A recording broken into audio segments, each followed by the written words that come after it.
Mirasee.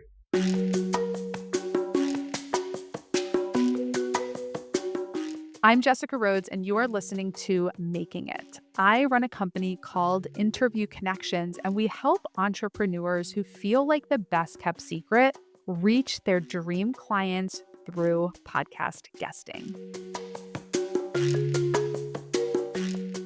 I grew up in a middle class family in a suburb outside of Philadelphia. My dad lost his job and got cancer in 2001. So 2001 was like kind of a pivotal crazy year because obviously 9/11, my dad got cancer and he lost his job and had like a long time of unemployment before then starting his business. So my parents were scrappy, like they worked so hard. So I never felt poor, but I know they were deep in credit card debt and it was very, very challenging for them financially. But I had a wonderful childhood. An experience I had in my childhood that really shaped who I am today as a woman in business, as an industry leader in podcasting is that when I was in high school, I was very involved with theater and I actually helped to co found our high school theater association. And I believed that I should be the president of the association because it was my idea and I was co-founding it. But they chose the male co founder to be the president. This was just one of many stories in my childhood where I could see a little bit of sexism and I could see where men rose to the top when essentially there was an equal playing field, but then there was some reason why the male in this scenario would rise to that point of leadership.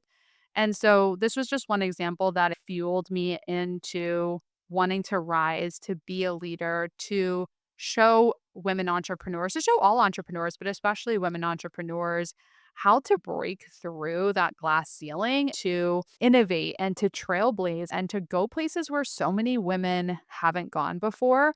It's really fueled me into founding and now co-leading with my business partner, Margie, a seven-figure agency. I think only 1% to 2% of seven-figure businesses are founded and led by women. When they picked the guy to be the president, I responded professionally. Even as a teenager, I've always just bit my tongue and moved on because I did still want to be a leader in the organization. I've always had a certain amount of maturity, even if I wasn't happy with the result, to still be professional and respectful about it. But it definitely put a little bit more wood into the fire and kind of fuel a fire that kept the urgency and the desire to grow into higher levels of leadership down the road into my life.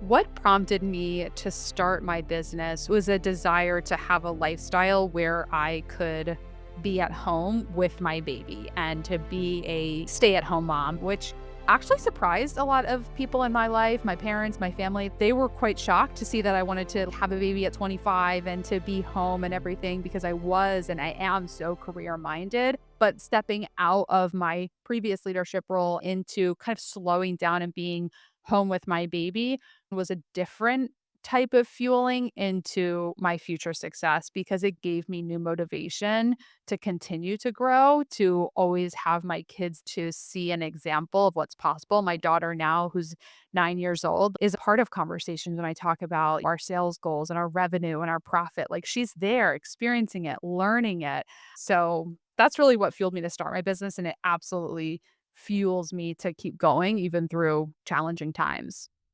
One of the biggest mistakes I see people make on their road to making it is assuming that there is one destination. Sometimes you have to learn on your own. You could hear the advice a million times, but I'll still say the lesson. There is no one point. There is no one goal that will make you happy. If you are not happy on your journey towards the goals that you're setting, meeting the goal might give you a little burst of happiness, but you'll fall right back into, all right, now I got to keep going for the next one. So focus on your happiness throughout the journey. It's so cliche, but it's so true that it's about the journey and not the destination. There's so much focus on the destination, and there's merit to that. I'm very goal oriented. I do focus a lot on the destination, but I equally focus on the journey as well. I've received a lot of good advice over the years. Some of the most impactful pieces of advice that have stuck with me are from my dad when I was first starting my business. Business wise, he would always say, buyers buy when they're ready to buy. And he would always say, follow the money. And what that really means is listen to the market.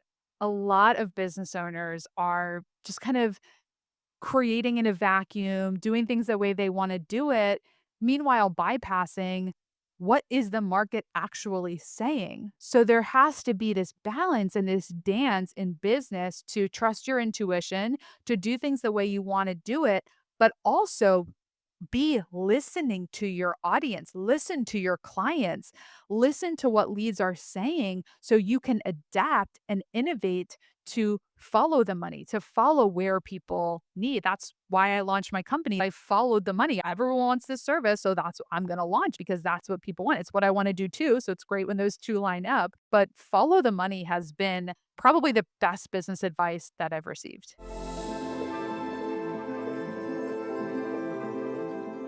What I think really matters in the journey of making it is what role has nervous system regulation played in your journey toward making it? I shout it from the rooftop. You really want to focus on the journey. You want to focus on your own happiness and burnout. All of that is because I have learned tools to regulate my nervous system. Burnout comes from a place of being dysregulated and being in a stress response, being in a trauma response, reverting back to old patterns. So when you're falling off your journey of making it, it's almost all of the time because you have a dysregulated nervous system. I talk about it as much as I can because I would be burnt out if I never learned how to regulate my nervous system. Nothing else would matter. The nervous system regulation was the one thing that has made everything else so much better and more effective. Your nervous system is that centralized system in your body that is constantly scanning for threats of death. That survival brain is it's kind of an idiot. It really thinks anything could kill you.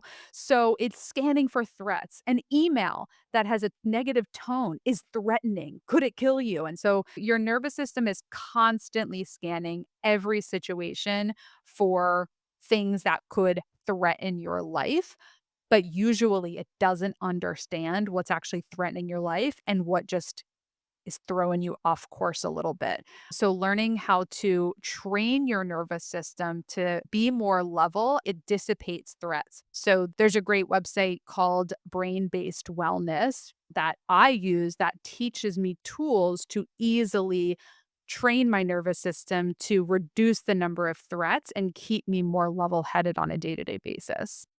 I've learned a lot about different energy modalities. I've gotten into a lot of different things like that that keeps everything balanced as I continue to up level in my own leadership and growth. I do think there's a benefit of burnout. I was just reflecting on this today because burnout and stress causes physical impacts on the body. And I was actually, dealing with this knot in my back, which is always an impact of stress. Stress tightens the body up, creates knots and tight neck and things like that. And so I was experiencing that over the last 24 to 36 hours. I've had this really tense neck, but as I loosen it up, as I do my nervous system work, as I do my meditation and my breath work, and I use my ice wraps, which can really help reduce inflammation, it actually feels so good that I'm like, yes, like there was a time when I dealt with this pain all the time. I always had a knot in my neck. Like that was just life. I'm like, well, I guess this is life running a business. Constant pain in my neck and shoulders, constant stress and tension. And then when I learned how to work out of it, yes, tension happens. Yes, the stress comes back. Yes, you feel the pain, but now I know how to get out of it so much faster. And that feels really good.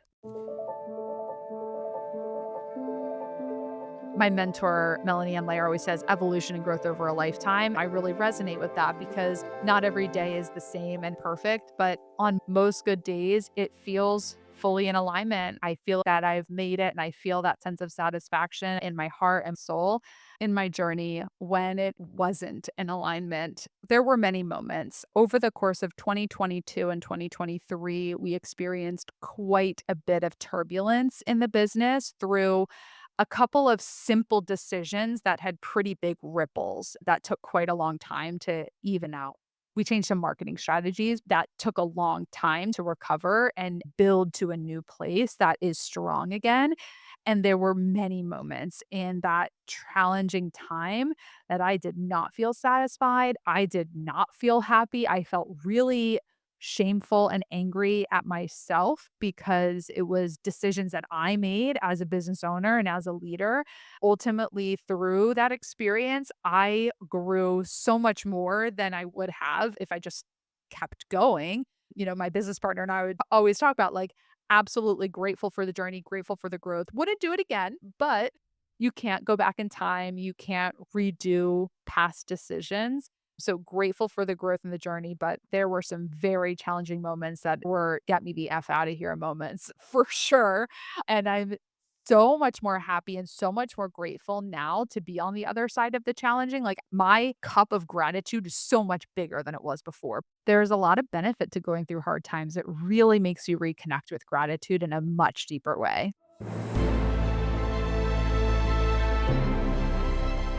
Making it to me means that I feel fulfilled, that I feel satisfied, happy, and that I'm growing. I have learned time and time again there is no destination in success. There's no point at which you hit a goal and you're like, did it. I'm happy now. I've experienced that from growing the company from 0 to 6 figures. Okay, what's next? Bring in employees. Okay, brought in employees. What's next? Like, as soon as you hit a goal, you've got a little bit of time to feel good about it, but then there's always another goal.